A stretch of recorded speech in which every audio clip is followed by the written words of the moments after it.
So today's video is about grifters. Grifters are basically scammers, for lack of a better word. They will take something like religion and try to profit from it. Or they will take something like men's mental health and try to profit from it. So we're going to look at a couple of examples and let's see what we can learn today. And here's the thing that you must always remember. When you don't tithe, you've got a ticking time bomb in your pocket. And it'll explode right when you needed it not to.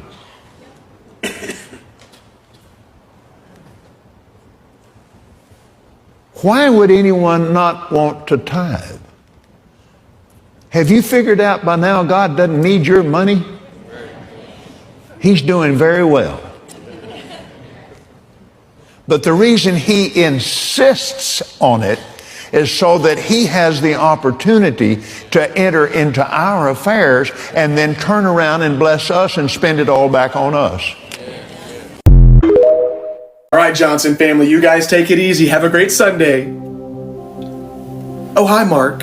Didn't think I'd run into you this Sunday morning. You mind if I pull you aside for a quick chat, buddy? Is that okay? Get over here, slugger. So, Mark, reason for the talk, I couldn't help but notice you didn't tithe this Sunday morning. What's up with that, man? I swear I sent the Venmo over. Oh, don't lie to me now, Mark. I checked the church Venmo and the Cash App and the Zelle, and I didn't see your name anywhere. So I'm going to ask you again, Mark. Where's my tithe money? Look, Pastor, I got laid off last week. My family's just been struggling financially. I don't know what to do. Poor Mark and his family. Let me get this straight. Your pastor is supposed to suffer financially because you can't hang on to a job? Is that it? Is that what you think of me? It's not like Mark, that. let me spell this out for you. I get on a flight in less than 24 hours to go to vacation in Antigua, and it sounds like you don't have a problem if I fly economy, huh? If I fly coach with the demons. You don't think your pastor should fly private? That's what you think of me? Really? Maybe your pastor needs to take back his G-Wagon. Maybe I need to sell the home. Maybe I need to take back my wife's boob job. Mark, have you ever returned a boob job? No. I didn't think so. So here's what we're gonna do, buddy. Until you can pay me what's mine, what's owed to me, you're gonna earn it, right? I'm gonna sentence you to 7 years hard labor. No, Pastor, please. Church, please, okay, no, buddy? I have the money. All right, security, take him to the catacombs. Parking duty, Pastor, Bye, Mark. no. So here's the thing about religious people who try to extort people for money. You see, religion gives people a lot of hope, and especially people who are weak or they're going through a lot of hardship. So when they hear a person who they trust, which is the pastor, asking them for money or saying that, oh, you got to give money to receive the blessing, they're going to do it. And a lot of them don't have money. So they're going to give up their savings. They're going to give up their retirement funds in order to receive the blessing. And the only problem is that they trust the pastor. You know, the pastor is supposed to be like the spiritual guide. And when they say something, you know, people are going to believe it if they're in your congregation. And that's the issue. A lot of these people, they would take advantage of weak people. They take advantage of people to buy a private jet with their money. They buy homes with their money. And churches are not taxable. So all that money they receive in donations is non-taxable income. But yet the pastor, who's like the owner or the head of the church, he can benefit from all these things. So it's a massive grift. But luckily, a lot of people are like waking up to it and they're saying like, dude, why am I supporting this pastor's lifestyle? And here's another thing with church. They always tell you, like, if a church member is struggling financially, they're going to say, okay, well, let's pray together so that we can, you know, help you get out of this and God will help you. But when the church needs money, they don't pray. They ask the congregation for money. So which is it? Do you pray when you have money issues or do you ask people for money? Because the church is not living the way they teach. Here in my garage, just bought this new Lamborghini here. It's fun to drive up here in the Hollywood Hills. But you know what I like a lot more than materialistic things? Knowledge. In fact, I'm a lot more proud of these 7 new bookshelves that I had to get installed to hold 2,000 new books that I bought. It's like the billionaire Warren Buffett says, the more you learn, the more you earn. Now, maybe you've seen my TEDx talk where I talk about how I read a book a day. You know, I read a book a day not to show off. It's, again, about the knowledge. In fact, the real reason I keep this Lamborghini here is that it's a reminder that dreams are still possible, because it wasn't that long ago that I was in a little town across the country sleeping on a couch in a mobile home with only $47 in my bank account. I didn't have a college degree. I had no opportunities. But you know what? Something happened that changed my life. I bumped into a mentor. And another 99% of the guru millionaires you see online are scams, and here's why. So whenever you see dudes flexing Lambos and, you know, private jets and Rolexes and trips to Tulum and private sections in the club, they're all selling you the dream of accomplishing what they have. And usually they're selling a course on how to do what they do so that you can achieve that dream lifestyle of Lambos and nice watches and stuff, and it's really not realistic. Let me explain why. So what they're typically doing is trading Forex, trading crypto, doing drop shipping, right? Selling you a dream that you can make millions of dollars doing this skill, when in reality, maybe 1 in 1,000 people get to their level. So on paper, it seems like a great idea to join their course and learn how to make millions of dollars doing drop shipping, but in reality, 99.9% of the people that take their course end up failing.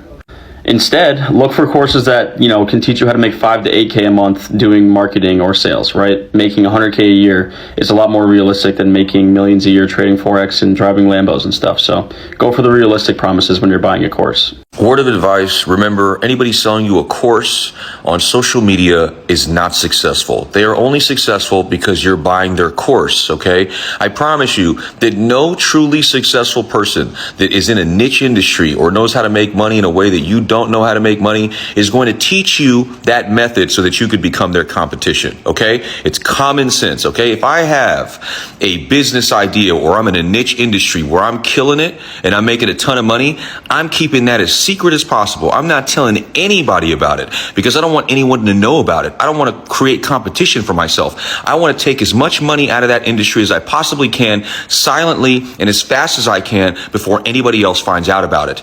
That is when you know somebody's actually successful, okay? Do not buy these fucking courses, okay? The only reason these people have a nice life is because you keep buying these courses and then take some of that money and put it into whatever the hell they're trying to teach you so it looks legitimate. But in all reality, it is the courses that are making these people rich. These people have no fucking business, no underlying business. It's all a scam and you guys keep buying into it.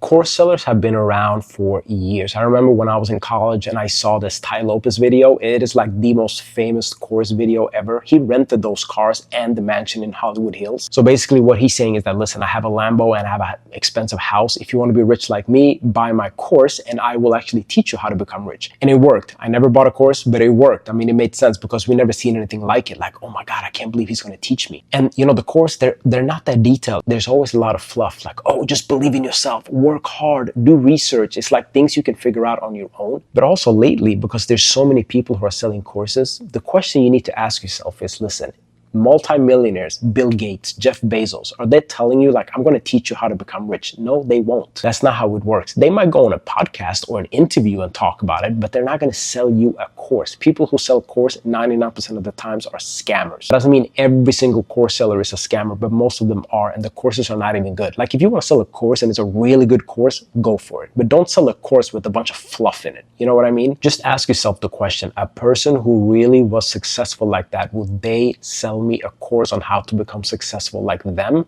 I don't think so. You got a fucking degree, I got 85 acres. Guess who won? You sat in class for 4 years, paid 6 figures to even get a sheet of paper that gave you a fucking job that you hate. Me, I studied pixels, ads, offers. I mastered the online space. Now I have more land than your entire college campus. You brag about your GPA, I brag about my ROI. You ask about vacation from your fucking job, your 9 to 5, I take off whenever I want. You work for a pension, I buy property. And here's a flex, I made it all while you were mocking ecom kids on Twitter, and guess who's laughing now?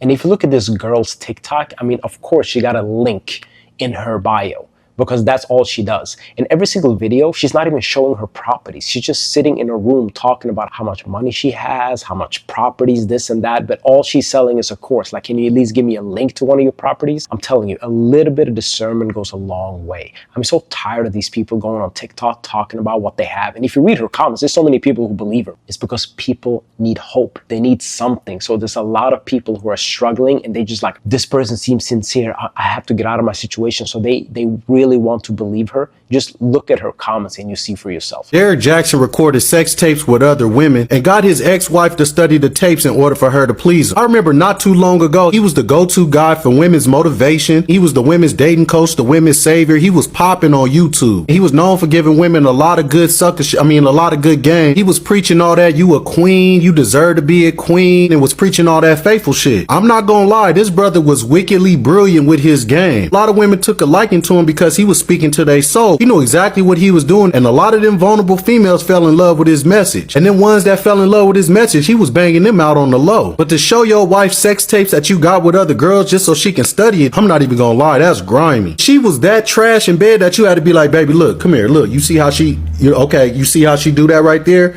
Okay, yeah, you see how she went all the way down? Yeah, I'm gonna need you to do that. I don't know what type of marriage y'all got going on or what type of agreement you got going on, but just like y'all watching this video, I got a lot of questions about this situation, but make sure you follow my page if you like more videos like this. The dating scene is another grift. So years ago, I want to say like maybe 8-9 years ago, it really became a thing to become a dating coach. And a lot of the guys, they would focus on women. Why? Because women are the ones who spend most of their money on dating coaches and books and all these things. Men, we do it, but not as much as women do. If you want to become rich on this, women need to be your target market. So that's what people like Derek Jackson did. He basically went in and he knew what women wanted to hear. Now, everything he says is not wrong, but it's definitely not right either. He just says what he knows women want to hear. Why? So they will buy his books. A couple of years ago, this whole thing came out that he had been cheating on his wife and he had several different girlfriends, and it all came out. It was so ugly, but women still supported him because he said what they wanted to hear. So the grift is real. Like, he would say the most outrageous things and then say, well, if you want to know more, just buy my book. And his book was selling and women buying his book. Like, if you really want to know how deep the rabbit hole goes, I would just go and search up Derek Jackson controversy and you can just see what he did. But also, men are not perfect either. I mean, we have these red pill guys like Andrew Tate talking trash because he knows he's going to sell. Most of these red pill guys, all the podcasts, they're not even married. They don't have kids, nothing. They're just like having 8 different girlfriends telling you about traditional values. They're also grifters and liars. They say what they have to say to sell books, to sell courses, to make money. Most of the people online, 95% of them are just lying about everything. So yeah, it's important to like trust your own judgment and not just always go after what people say, because there's so many people saying so many different things. So you're going to lose your mind if you try to follow everyone. All right, guys, that was it for this video. Please make sure you like, comment, and subscribe, and let's get a discussion started in the comments. Thank you for watching.